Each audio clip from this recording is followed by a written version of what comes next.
In the 1920s, a Swedish man named Erik Larsson came to Nipigon and built a house and established a Maple Leaf ski factory on the site.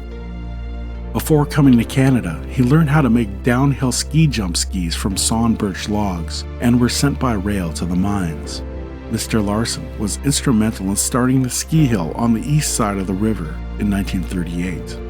In 1946, an early morning fire began in a lumber pile next door and quickly enveloped the factory and the home.